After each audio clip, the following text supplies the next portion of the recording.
Yo, what's up guys, welcome back to another video. This is a reaction to how the US benefits from their overseas territories. It might be pretty obvious because, I mean, having overseas territories, especially in locations that may be pretty close to countries they want to keep a watchful eye on, you know? If they've got positions that are somewhat closer, they're just in a better position to deal with world situations, or if a war breaks out, they've got people located here, located there, and yeah, they've got a chokehold on the regions that they're in. Obviously, I know it's quite a costly thing to run these overseas territories because, I mean, they're miles and hundreds and thousands of miles away from the US. So they've got to import all this stuff, they've got to do all these things, and it will just cost a lot of money just to get, like, to keep these places, I guess, to a high standard and all these different things. But I guess we're going to check this out and see what, maybe there's other reasons as well, but yeah, that's pretty much it. Let's check this out and see how this is the case. There's the United States that you see and the American empire that you don't. Outside of the continental United States lies the overseas territories. I was thinking of just like military bases. This is different then. So these are, I'm trying to think of the overseas territories. Guam's one, and just, I guess, a lot of the islands here where it shows them. I don't actually know the names of a lot of them. Marshall Islands, maybe. Yeah. a vast, almost hidden empire with territories scattered across the earth. The US adopted imperialist tendencies early on, and this paid strategic dividends in the long run. What began as 13 breakaway colonies, unified by an anti-imperialist revolt on the eastern fringes of North America, became the expansive continental US we know today. But their overseas territories are what really made them the empire we recognize in the modern era. Most people know the story of how Native Americans were displaced from their ancestral homelands by the ever-expanding US population, and the policies of presidents like Andrew Jackson. The purchase of Alaska provided America with what would later become key advantages, like a much-needed presence in the Arctic, oil reserves, and a buffer zone between their mainland and Russia.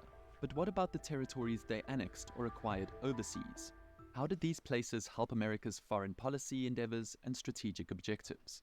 Well, a lot of America's grand strategy was revamped by the events of 1898. The Spanish-American War started due to support for Cuban independence and the sinking of the USS Maine. But the way it ended was far more consequential for the changing world order at the time. The US emerged as a dominant force in the Caribbean, gaining control of Puerto Rico, the island of Guam, and the Philippines.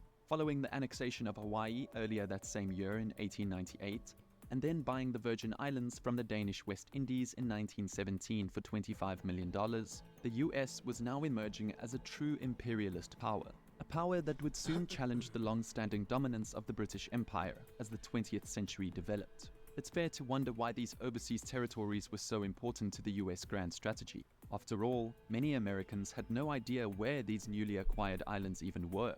And even today, that's probably so strange. Just going to places you probably never heard of, mate. That would be horrible. You'd be so nervous. True. Because, let's be honest, they're like specks of dust on a map with how small they are. Moreover, polls taken slightly before the Pearl Harbor attacks indicated that few citizens in the continental US supported a military defense of these overseas territories. But the times have changed. Now you can argue that the US controls even more land outside of their proper borders, whether as the official authority or by proxy through their military presence. In addition to those already mentioned, they currently preside over the Northern Mariana Islands, American Samoa, and several other small, uninhabited islands throughout the Pacific. Nobody could have envisioned the strategic benefits that these areas would provide America in the long run. Their real estate in the Pacific has become invaluable for the protection of their own interests in Southeast Asia, and more importantly, for containing the spread of the next potential empire challenging their throne, China. So, to understand how the US uses these overseas territories for their benefit, we have to take a look at what they bring to the table in terms of economic and strategic advantages, and how they each play their own role in the maintenance of the United States' global dominance. Among the US overseas territories, there are 14 directly under their control. There's also 3 sovereign states which function in a similar way to these territories. That is, they collaborate with the US on strategic and military operations. The sovereign states are tied to the US through a specific kind of agreement that we will look at in more detail later in the video. For now, we should start as close to home as possible. The Caribbean. As I said before, the US has a long imperialist and interventionist history in the Caribbean. In today's world, though, the most important Caribbean territories that the US holds are the US Virgin Islands and Puerto Rico. From a financial standpoint, neither hold. Do they help with, I guess, maybe Cuba? Although Cuba, they're quite far from Cuba. Cuba's a lot more. I feel like Cuba's a lot closer to like Florida. Maybe they're just there for extra enforcement. I don't know. Has been remarkably stable, nor have they provided an immense amount of economic value for the federal government. But Puerto Rico certainly have a more established history in the US economy.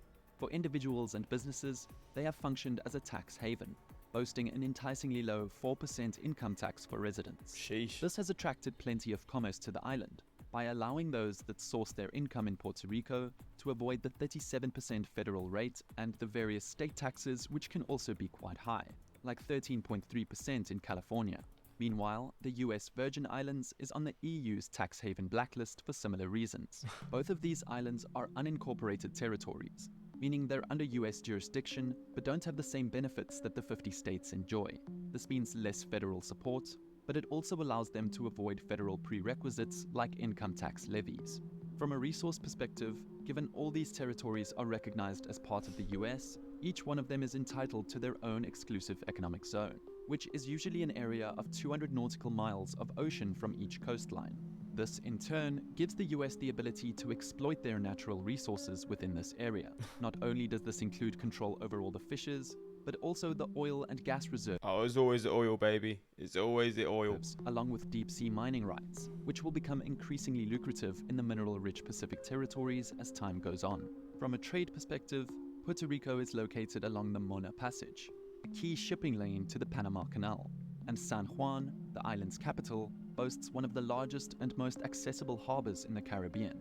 This is why throughout the 20th century, Puerto Rico's central location has been essential to the passage of goods between continental US, the Caribbean, and South America. The seaports around the islands not only facilitate the passage of commercial vessels, but also play an important role for the US Navy and their force projection. Puerto Rico has served as the launching point for several high-profile operations over the years, including the 1954 coup in Guatemala, the invasion and occupation of the Dominican Republic during the Dominican Civil War in 1965, the invasion of Panama in 1989, and several others. So it just gives the US, like, say Puerto Rico became another state in the US, the 51st state.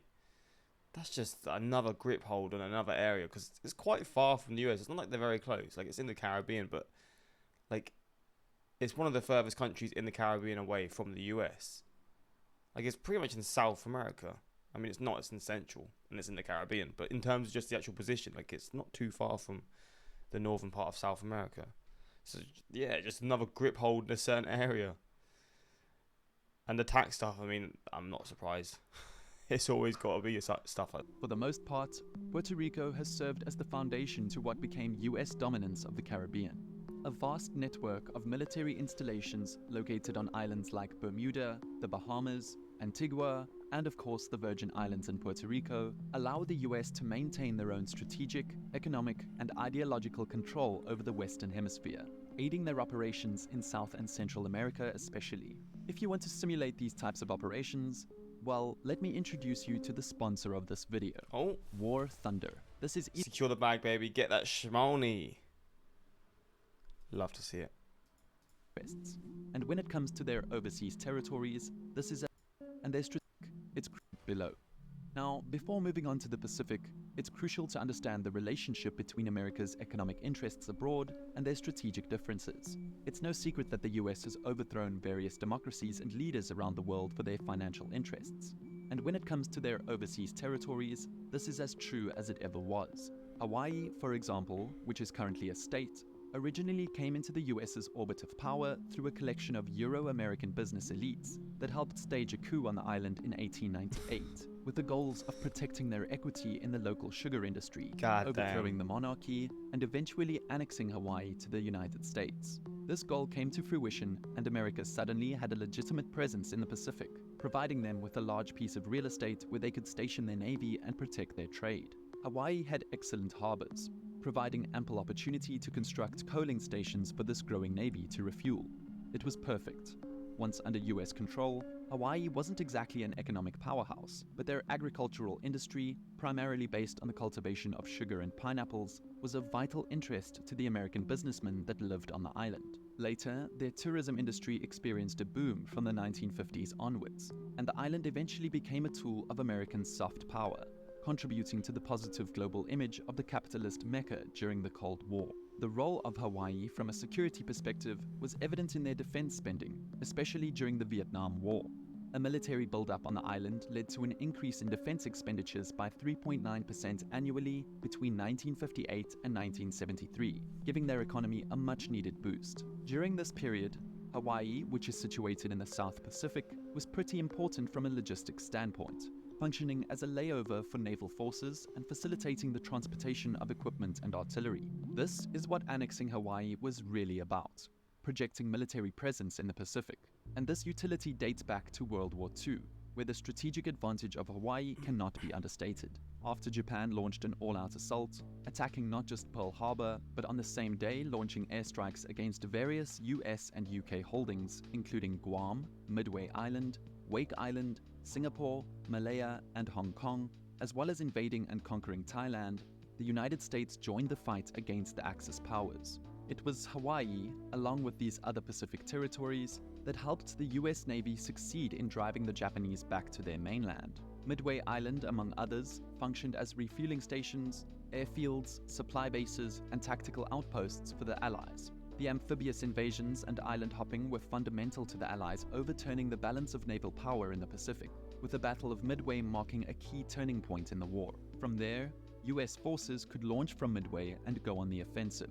Island hopping was a strategy where heavily fortified islands were isolated by land and sea, then simply skipped over without invasion, allowing the US forces to keep moving and seize lightly defended locations that supported their continued advance. This is where it's really vital to point out that these remote islands, which many people simply view as exotic vacation destinations, are essentially tools of military power. Security policy and strategic planning are defined by geography and resources. Having more access to locations with favorable geographic features, like islands with big harbors, can define a conflict. Looking at China's aggression in the South China Sea in today's world, for example, they are constructing artificial islands for this exact reason. What? To have a naval advantage. I think I may have heard about that before. They're constructing man-made islands. Today's world, for example, they are constructing artificial islands for this exact Bro, I need to see images of these artificial islands. That is wild. reason. To have a naval advantage against their geopolitical rivals in the region. In World War II, overseas territories like Hawaii were the reason that the US were able to launch a counteroffensive so quickly after the Pearl Harbor attacks. They had the geographical advantage they needed. So Hawaii is clearly important. But in the modern context, where America seeks to contain China, the further west you go, the more valuable the territory becomes. Therefore, the next holding that we need to examine is Guam, which arguably has even more strategic importance. Okay. Hawaii is 2,400 miles west of California, but Guam is 3,800 miles further west of Hawaii. Oh, so it's like Hawaii's just in the middle of the ocean. Guam's in a location where it's close to a lot of countries, not just China. On the boundary of the Philippine Sea. It's also ideally located roughly halfway between US allies to the south, like Australia, and to the north, like Japan, making it a perfect launching pad for military operations in the Asia-Pacific. Since 2000, the US military has been building up forward deployed forces on the island of Guam.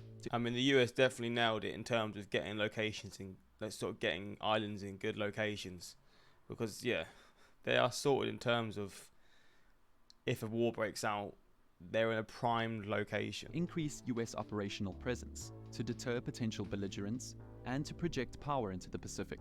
This way, they're prepared to respond to any potential crises and support allies like South Korea and Taiwan throughout the region. The military bases on Guam are critical for putting pressure on China and shaping their rise, and as the US government puts it, for enhancing their forward presence in a critical part of the world. Every 4 years in the US, the Secretary of Defense releases the Quadrennial Defense Review, or QDR, detailing security threats and strategic goals. Under Obama in 2010, Defense Secretary Robert Gates issued the QDR, in which it was made abundantly clear how much the US valued Guam with regards to its grand strategy of containing China. The 2010 QDR stressed the importance of implementing the US-Japan realignment roadmap of 2006, which ensured the deployment of US forces in Japan and which would transform Guam into a regional security hub. Gates noted at a security conference among Asia-Pacific defense ministers in Singapore that same year that the US was a Pacific nation and that the military... I always find it so wild when I see tanks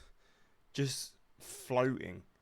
Like, what is going on? Military build-up on Guam was a part of the new US defense posture in Asia, oriented towards being more geographically distributed. This was basically telling China that they will be surrounded deliberately by both US allies and US forces based in their own overseas territories throughout the Western Pacific. Jeez. Of course, hostilities only rose from here on out between the two superpowers. But by using Guam in this way, not only would this new strategy allow the US to collaborate more with regional allies, but it also gave them more freedom to police the shipping lanes that are pivotal to the world economy. Shipping lanes that China had begun blocking as tensions rose in the region. Since this time, this enhancement in the presence of US forces has only grown stronger. Not only are there over 7,000 military personnel on Guam, along with a major US Air Force base, a submarine squadron, and multiple Coast Guard vessels, but starting from 2024, roughly 5,000 Marines will be relocated from Okinawa, Japan to Guam's Camp Blas. What? This is still only a fraction of the US troops in Japanese territory being moved. Japan has more US military bases than any other country outside the continental US, with 120, and this includes over 50,000 US troops. In fact, between them and South Korea, there are over 200 American military bases, which are a big part of the China containment strategy, a strategy that Guam is now becoming an I mean, China's not really got anything to come close to that, has it? Or Russia. Like, they've got nothing to come close. The US have literally got hundreds of military bases just like next to flipping China. That is wild. Part of. But this kind I knew that, but like when you see the numbers, like those numbers, so close to like China, like on their doorstep, and then they've obviously got the overseas territories like Guam and stuff, and they've just got obviously just around. They're in a prime location. Like they are definitely settled in this situation where if something breaks out, they're going to be in a good spot. Kind of expansion of US forces on the island, it's safe to say that Guam will play a vital strategic role in any future security conflicts in the region. But it's not just Guam. US territories throughout Polynesia, Micronesia, and other parts of the Pacific have been adjusted to align with this forward-present strategy, such as American Samoa, the Northern Mariana Islands, and the Mauna Outlying Islands. The Mauna what? I've not even heard of half of these islands. Mauna Outlying Islands, which include several locations scattered across the Pacific. For example, in 2020, Wake Island underwent an $87 million infrastructure upgrade by the US Air Force to help support flight operations. More recently, he's not going to show what Wake Island looks like. I've never seen Wake Island, but I'm fascinated by it. Because this one's really close to China. Mate, that location is insane. There's like a blue lagoon on it. What the fuck? Okay, this is mad. So is there like a little city area, or is it all just like base? Oh, so the whole island is purely just military. Fair enough, man. I mean, it's so fascinating to see these kinds of places. God damn, man. They must have been laughing when they found this island to take over, because I assume no one was living here before. It looks tiny. Well, there you go. Wake Island. In April 2023, the US announced that they would be investing as much as $5 billion to bolster their military and civilian infrastructure on the island of Tinian. Like, I'm not... Okay, let's see this island now. Tinian Island. Oh, so this is one of the ones in the Mariana Islands. Yeah, mate, these islands would all be like top tourist destinations if it wasn't for them being used for the military. Like, it's so blue around them. Wait, Tinian Island population. Oh, so it's very small. Oh, there you go. in the Commonwealth of the Northern Mariana Islands. The Tinian Divert Airfield project will allow the US Department of Defense, who already leases 2/3 of the land on Tinian, to have a contingency plan if the Andersen Air Force Base on Guam is rendered inoperable due to attack. As Tinian catapults the islands deeper into the US web of strategy, the Commonwealth's governor has decided to turn away from its reliance on Chinese tourists, which makes up 50% of their tourism market, to focus on tourism from US allies like South Korea and Japan. This comes at a time where China's relations with Pacific Island territories has become increasingly worrying, and their tactics in the region have become more aggressive. For example, in recent years, unregulated and illegal Chinese fishing vessels have been overfishing in US territories, causing turmoil for small island economies. Like in American Samoa, where a tuna cannery, which is one of the biggest employers on the island, had to temporarily close due to a lack of fish. On top of these financial impacts, Chinese aggression has been even more conspicuous in some cases. Chinese vessels with intelligence collection technology have routinely entered economic exclusive zones across the Pacific. This includes... See, they can't do anything else, so they just have to shed them tears, whilst like their way of getting their get back is just doing all these things to cause trouble for all these small little populations. That's how you know they're pissed off, because they just do these things just to cause a bit of chaos, even though that's not really going to do anything to the US. It's just doing stuff to the people living in these areas. God damn it. Includes hydrographic survey ships and auxiliary general intelligence vessels, which have been found in the zones of both Hawaii and Australia. For the record, these are Chinese spy ships venturing as far as US and Australian maritime territories, allowing China to conduct surveillance on submarine activity and potentially even compromise undersea cables. So a legitimate national security threat is being posed here for the US. And with increasing amounts of resources being placed on conflicts in Ukraine and the Middle East, these key overseas territories have become quite vulnerable compared to previous years. However, some of the islands that we have discussed are not in as insecure a situation. Places like the Marshall Islands, Guam, or American Samoa actually have residents and communities that are at least hypothetically vulnerable to Chinese influence, whereas the minor outlying islands are entirely for US military operations, and they contain no permanent residents. More than anything, this puts diplomacy into focus as the key to maintaining the strategic advantage in the inhabited Pacific territories. After the Global Diplomacy Index for 2024 showed that China is the #1 diplomatic power, with the US lagging behind, expect even more strategic changes in the future. In terms of diplomatic posts, China leads America 9-8 in the Pacific Island countries, and 44-27 in East Asia. If this disparity continues to grow, the US's diplomatic sway will continue to be eroded in these vital regions. In fact, China's rising diplomatic presence worldwide has essentially forced greater connectivity between the US and the Pacific nations in recent years, as Washington gradually realizes the severity of fortifying these relationships. Because of this, there's currently an unprecedented level of collaboration between the US and its overseas territories throughout the Pacific, emphasized by the first Pacific Partnership Strategy released in 2022, which prioritized deeper engagement with the Pacific Islands. One of the main objectives of this strategy was to successfully conclude the compact negotiations with these allied nations, which has been an area of concern. The Compact of Free Association with the Republic of Palau, the Federal States of Micronesia, and the Republic of the Marshall Islands were all up for renewal in 2023, and these agreements have crucial national security implications. Some of you may be wondering how the United States gets to establish military bases all around the Pacific, not just in their own territories, but also in sovereign nations that they consider allies. Well, the legal precedent for having a military presence in these island nations is based on these compacts. They define the relationship between the US and these territories. First, the compacts allow the US to operate their military in these nations, but it also makes them responsible for their protection. Perhaps most crucially, it allows the US to deny foreign powers the right to use the territory, something like the Monroe Doctrine. Citizens of these compact nations, commonly known as freely associated states, often serve in the US Armed Forces. In fact, the Federal States of Micronesia even has a higher enlistment rate per capita than any US state. Wait, what? So it just brings a lot of money to them, but also I guess they're in a bit of a chokehold because they can't really break out of it now. If they're all fighting within the US Army, and then suddenly China is trying to come along and take over. I don't think it's going to work like that. America's Pacific strategy relies heavily on these agreements. However, we should remember that these agreements also carry a risk.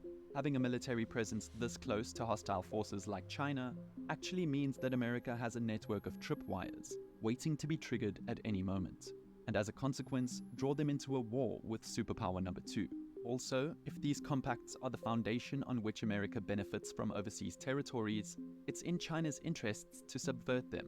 This is the fear of the last few administrations, that China will use its economic and military influence to challenge these alliances and shake up the status quo in the Indo-Pacific. Funding for the 3 Pacific Nations compacts was finally passed by Congress in March 2024, which is a huge relief to America's defense specialists. But this came after months of stalling, during which China was making inroads. For example, China recently convinced another Pacific island nation, Nauru, to cut off diplomatic ties to Taiwan for $100 million a year. Bro, I mean, that's good money for a small little country like this. In 2022, the China-Solomon Islands Security Pact was a massive blow to US diplomatic power and strategic control in the region. It's just money, isn't it? Let's be real. Whoever gives them the more money is going to get them siding with them.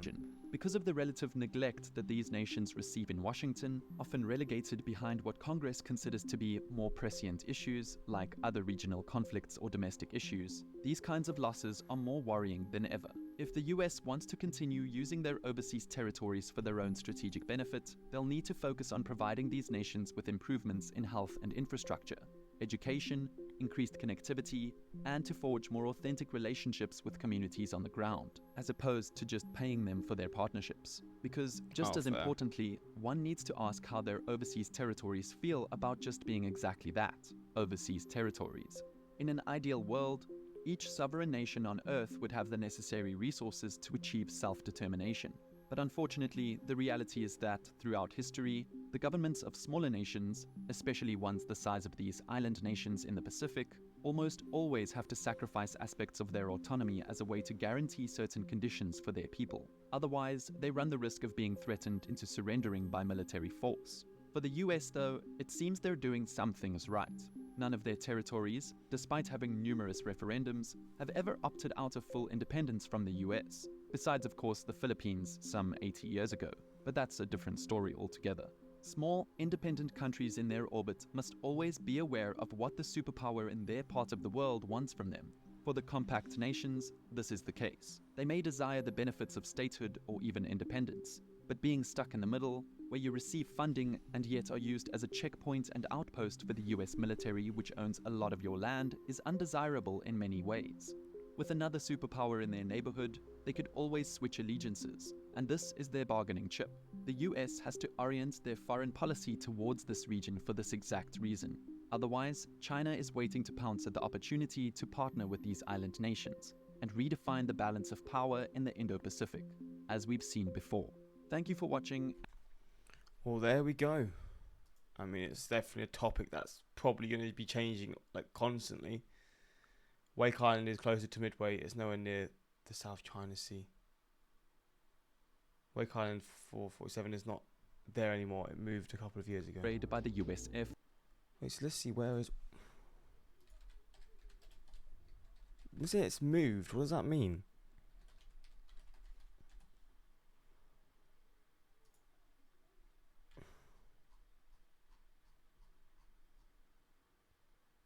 How the hell can Wake Island move? Unless it's... Wait, let's go back to the comments. It's not there anymore. It moved a couple years ago. Is he just taking the piss? I guess he is. I was like, wait, what? Unless maybe... Well, damn. Then he was completely wrong with that then. I don't know where he got that from, but... That's just throwing a curveball in. But yeah, hopefully you enjoyed this reaction. Let me know your thoughts on this. And yeah, until next time, let's subscribe and peace.